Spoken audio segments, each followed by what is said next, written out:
Hello guys, আসসালামু আলাইকুম। কেমন আছেন আপনারা? আশা করি সবাই অনেক ভালো আছেন। আলহামদুলিল্লাহ, আমিও অনেক ভালো আছি। চলে আসলাম নতুন আরেকটা ভিডিও নিয়ে। গতকালকের দিনটা ছিল আমার জন্য অনেক খুশির, কারণ গতকালকে আমার চ্যানেলের মেম্বার সংখ্যা 1000-এ পূর্ণ হয়েছে।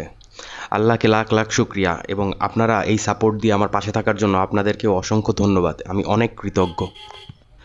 আজকে আমি দুপুর 1টার দিকে বেরোই। আমার সন্ধ্যাবেলা একটা দাওয়াত আছে, এজন্য আমি ভাবছি 1টা থেকে 6টা পর্যন্ত 5 ঘন্টা করব।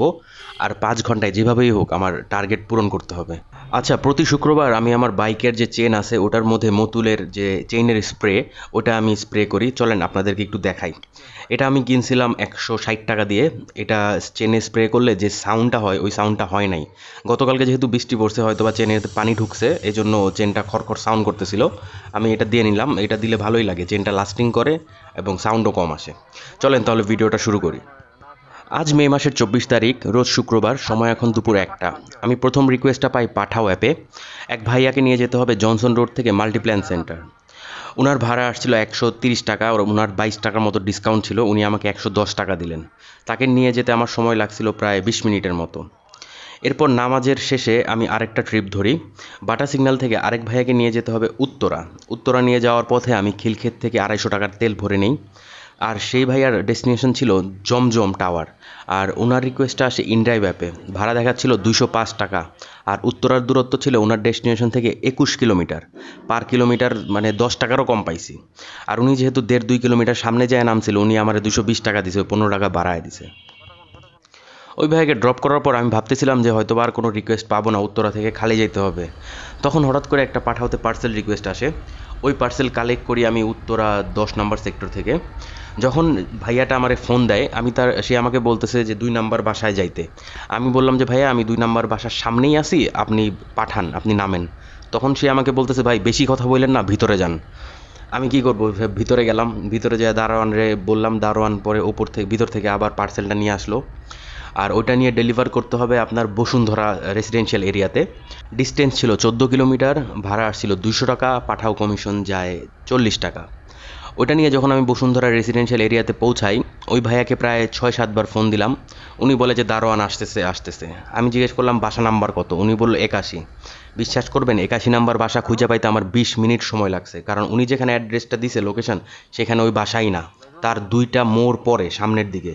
দারোয়ান নিচে দাঁড়ায় রয়েছে। পরে শেষে অনেকক্ষণ খুঁজে মুজে আমি দারোয়ানের কাছে পার্সেল দিয়ে টাকা নিলাম। আর ওই দিক দিয়ে প্রায় 10 মিনিট হয়ে গেছে, আমার আরেকটা রিকোয়েস্ট চলে আসছে পাঠাওতে।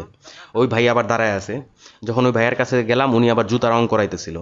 তারপর তাকে পিক করলাম। আর তার ডেস্টিনেশন ছিল মিরপুর আরামবাগ। ওনার ভাড়া আসছিল 222 টাকা, উনি আমাকে 220 টাকা দিয়ে দেয়। পাঠাও কমিশন গেল 35 টাকা। ওইখান থেকে ওই ভাইয়ারে ড্রপ করার সাথে সাথেই আমি আরেকটা রিকোয়েস্ট পাইলাম। আরামবাগ 8 নাম্বার যে সোসাইটির গেট থেকে এক ভাই আসে যাবে চাংখারপুল। তাকে পিক করলাম, আমরা চলে গেলাম চাংখারপুল। যাইতে সময় লাগছিল প্রায় 20 মিনিটের মতো। ভাড়া আসছিল 252 টাকা, পাঠাও কমিশন যায় 28 টাকা। তারপর আমি ঘুরতে ঘুরতে চলে গেলাম সেই সদরঘাটের সামনে। ওখান থেকে আরেক ভাইয়াকে পিক করলাম ইনড্রাইভ অ্যাপে। ওনার ডেস্টিনেশন ছিল গুলশান 2, আর ভাড়া আসছিল 150 টাকা। ওই ভাইয়ের সাথে আমি অনেক কথা বললাম যে ভাই দেখেন যে 150 টাকায় গুলশান 2 কীভাবে যাইতেছি, চিন্তা করেন। পার কিলোমিটার তো 11 টাকা করে পড়ে। তখন ওই ভাইয়া নিজেই বলল যে আমি যদি নর্মালি যাই গুলশান 2 250-300 টাকার নিচে কেউ যায় না। কিন্তু ইনড্রাইভ অ্যাপে কেন যে এত কম আসে এটা উনিও জানে না। এই জন্য কম আসে দেখে উনি ইনড্রাইভ অ্যাপটা ইউজ করে। যাকে তারে ড্রপ করলাম। আর ওইখানে উনি ভাড়া দিয়েছিল আমার 10 টাকা বাড়ায়া 160 টাকা দিয়ে দিল। এই ভাইয়াকে যখন ড্রপ করি তখন ঘড়িতে সময় বাজে বিকেল 5টা। তারপর আমি কতক্ষণ ওয়েট করলাম গুলশান 2 সার্কেলে। তখন একটা রিকোয়েস্ট দেখলাম ইনড্রাইভ অ্যাপে যে বনানী 11 নম্বর আড়ংয়ের সামনে থেকে এক আপু যাবে শান্তিপুর খিলগাঁও। ওই রিকোয়েস্টটা দেখে আমি ইনড্রাইভে অ্যাকসেপ্ট করলাম, কিন্তু উনি ডিক্লাইন করে দিল। তার 1-2 মিনিট পর আবার উনি রিকোয়েস্টটা দিল, আমি আবারও অ্যাকসেপ্ট করলাম। এবার উনিও অ্যাকসেপ্ট করলো। তারপর তাকে পিক করতে চলে গেলাম। শান্তিপুর যেতে আমার সময় লাগছিল 20 মিনিট। দূরত্ব ছিল প্রায় 9 কিলোমিটারের কিছু বেশি। ভাড়া আসে 160 টাকা। ওই আপুকে ড্রপ করার পর আমি ওখান থেকেই পাঠাও অ্যাপে আরেকটা রিকোয়েস্ট পাই। আরেকটা আপু, সে যাবে হলো কাউরান বাজার। ওই আপুরে পিক করলাম, চলে গেলাম কাউরান বাজার। ভাড়া আসছিল 120 টাকা, আর পাঠাও কমিশন যায় 16 টাকা। চলেন তাহলে এবার একটা কমেন্টের অ্যান্সার দিই। এক ভাইয়া লিখছেন যে ওনার নাকি ক্যান্টনমেন্টে গেলে ওনার কাগজপত্র রাইখা দেয়, ওনারে ঢুকতে দেয় না। আমরা কিভাবে যাই ক্যান্টনমেন্টে? ভাই ক্যান্টনমেন্টে যাওয়ার সময় তো কোনো দিনই আমারে আটকায় নাই। সবসময় দুইজন থাকলে দুইটা হেলমেট লাগে, আর যদি সামনে ক্যামেরা লাগানো থাকে হেলমেটের, ক্যামেরাটা খুলতে বলে। এছাড়া আর কোনো প্রবলেম কিছুই করে না। আর তিনজন যাইতে দেয় না, মানে সব নিয়মকানুন মানলে তারা কখনোই আটকায় না। আমি জানি না কেন ভাই আপনারা আটকাইছে। আরেক ভাইয়া লিখছেন যে হিরো ইগনাইটর যে বাইকটা আছে ওটা সেকেন্ড হ্যান্ড কিনলে কেমন হবে? আমি বলবো যদি সেকেন্ড হ্যান্ড কিনতে চান তাহলে 4-5-7 হাজার কিলোমিটার চলার ভিতরে কিনেন। যদি 15 হাজারের উপরে কিলোমিটার চলা বাইক কিনেন তাহলে সেটা কেনার পরে আরও দেখবেন যে 15-20 হাজার টাকা ওটার ভিতরে ঢালা লাগতেছে। আবার মাসে মাসে এটা ওইটা অনেক কিছু নষ্ট হবে। কম চলা বাইক কিনলে অবশ্যই সেটা ভালো হবে আপনার জন্য।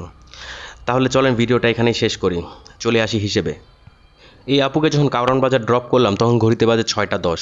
দুপুর 1টা থেকে 6টা পর্যন্ত 5 ঘন্টায় পাঠাও এবং ইনড্রাইভ এই দুইটা অ্যাপ মিলিয়ে আজকে আমার ইনকাম হলো 1300 টাকা। আর তেলের খরচ যদি 200 টাকা বাদ দেই তাহলে থাকে 1100 টাকা। সো গাইস, আজকে এখানেই বিদায় নিচ্ছি। দেখা হবে নতুন আরেকটা ভিডিওতে। সবাই ভালো থাকবেন, সুস্থ থাকবেন। ভিডিওটা ভালো লাগলে লাইক করে দিবেন, আর ভালো না লাগলে ডিসলাইক দিবেন। প্রশ্ন থাকলে কমেন্টে করবেন, আমি অবশ্যই উত্তর দিব। সবাইকে অসংখ্য অসংখ্য ধন্যবাদ।